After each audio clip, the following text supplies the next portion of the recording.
Okay, welcome back. Let's wrap up the Greek modes. Today we're going to do modes 4, 5, 6, and 7.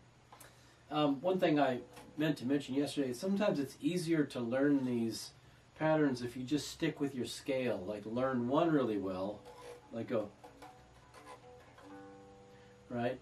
Then when you go to 2, you can kind of, well, since you know you're a 2 here, it kind of tips you off. Because I know that's 3, 4, I know there's 6, 7, 8, so it might make it a little bit easier to... When you go to 3, you go to the 3 position here, right? That's right, because I know 4, 5, I know that's 6, I know that's 7, right? So it might be a little bit easier than if you go to the 4 position, which we're going to learn today. So in the 4 position, we're starting right here. Now this is G, so this is the 4 of G. So it might be easier to learn the 4 position if I sit in the 4 position because I know the notes, that's the scale. So if I'm going to start here, I know that that's going to be involved. That's the 6, that's the 7. So it kind of tips me off. And it goes 1, 2, 3, 4, 5, 6, 7, 8. So if I'm trying to remember it, then I would know I'm in the 4. If even from the regular scale, that I know if I'm starting here, I know that's in there, that's in there, that's in there, that's in there, that's in there. I only had to remember the last 3 positions. So but that's the 4 position. 1, 2.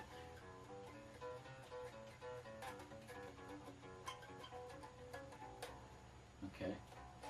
That's the number 4 position. Of course, these will come up on the screen. The number 5 position, let's just put it right here in the 5 position because we know 5, 6 is here, right? So this position goes 1, 2, 3, 4, 5. Right? 5. There's the original 6. So remember that was the original 8, and there's 2.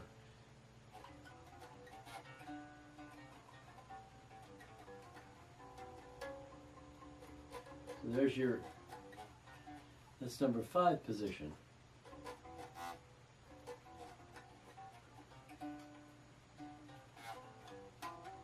Pretty symmetrical. Let's do it, this one. The 5 position. And the 6 position is going to start here, right? This is the 6 of that G chord. And it's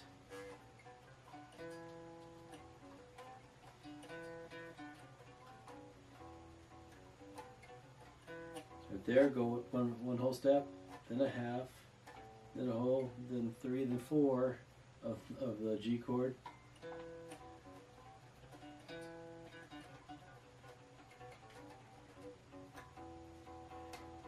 That's the 6th position. And the odd one out, the 7, I don't know hardly if I've ever used this in a song. Not a lot of people are dwelling on the 7. They might be driving through the 7, but the 7 position. So there's the 7 of G, right? So if I just start there, play this 7 position, its pattern is 1, 2, 3. Now you know if this is G, then that's got to be 3, 4, 5. So you know it's got to go. And if you play it a little lower, we would start right here.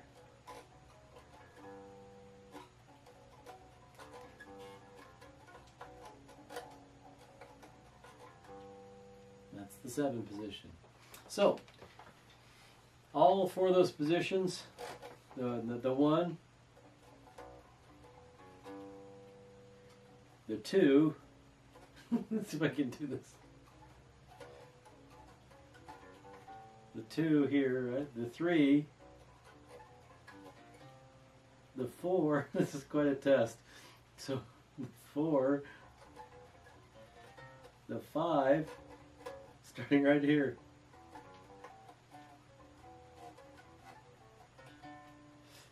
I think the 5 is wrong on my charts. I gotta fix it because I know it's gonna go 1, 2, 3. That's the so 4, 5, 6, 7, 8.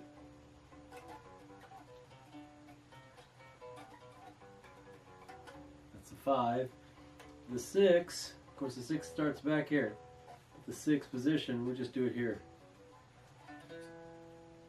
And then the 7. Those are the 7 modes. Now, they're really not that useful all by themselves. But when you start playing, and you notice that you're in the key of G, and everybody goes into D, and then you start noodling around a D using that.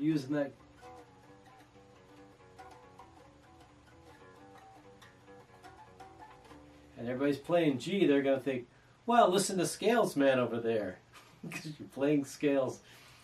You're playing in the key of G, and that pattern just gets nailed into your psyche. Another thing is, I think you learn a lot after a while.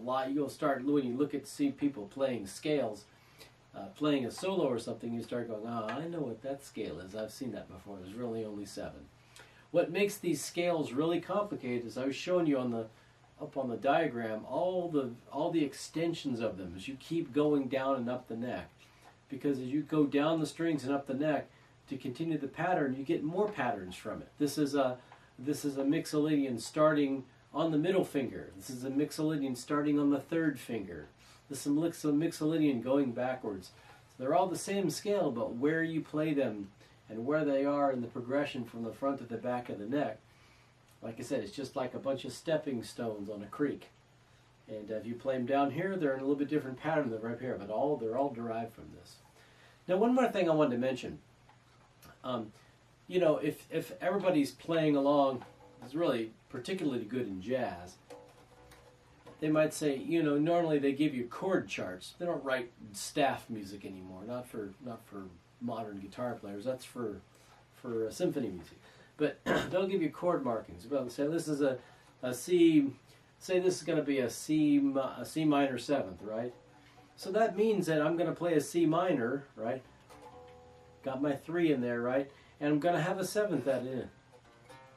The minor 7th added. Major 7th, you're going to play a C major scale, and you have the 7 added into it. C7, C major 7 or C7 has the 7 in it, right? So you start learning these when people throw these chords at you, major 7th, okay, it's got the major 3rd. It's got a 5th in it. I could put a 5th in it if I want to. I can almost always put a 5th in something, right? So I can start, we're going to play C major 7th. Okay, well, I know I got a C. I know I got I know I got a regular 3. I can always play 5. Almost always can play 5, right? And I got my 7 involved, my flat 7 involved in there as well. If you're playing, if they say so a lot of times professionals will say, okay, this song is in C minor, right? That means that they're not going to play it in the key of C, they're going to play it in the key of C minor. So now your patterns are a little bit adjusted because the 3 is now minor in that major scale. So it's not always that simple as to just apply the pattern to it. But most songs are in a major key. Most songs are in some key of C or D. But if somebody says this is in C minor, that just means that your 3s are going to be, that this position in the scale is going to be minor. So, like I said, that kind of communication can make things a little bit complicated. When that kind of thing happens, I less fall back on my patterns and just start working from pattern 1.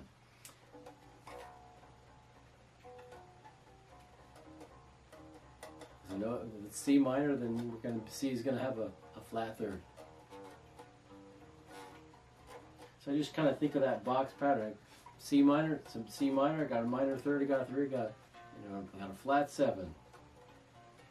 So I got 1, 2, 3, 4, 5 notes I can play with and noodle around on. So, and if you're working on a pattern, there's nothing wrong with having some chromatic runs. You can, that if you're probably not going to just stay on the notes of the chord, but you can pass through notes. So, if you're trying to come up with some kind of a run line in C minor, you can see, I got the C, the flat, the 3rd, the 7th, but I might want,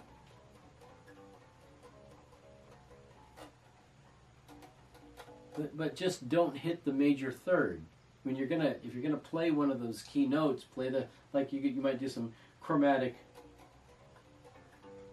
And if you go back down, don't go. I mean, stay away from that one because this is a minor chord. Play the minor third, right? So that kind of stuff, you know, just language that musicians use to communicate with each other. And never feel afraid to ask a question, but that's kind of how that works. Now, like I said, I don't want to have a bunch of music theory on this. I want to talk more about dynamics and about the instrument and about what bass is for. So our future lectures will be on that, and they're usually related to a song. So I got some requests to do some George Strait, so I'm going to lay some country music down coming after this video. So we'll have a few of those in, and along the way I might have maybe a lecture or two that generates out of that. And I do want to have a lecture coming up talk about playing by ear, because nobody's really talking about that. So I might explain a little bit about that and to do that in the future. So anyway, and I'm trying to keep these videos short. I tend to ramble on, so I'll work on that. Anyway, see you guys soon.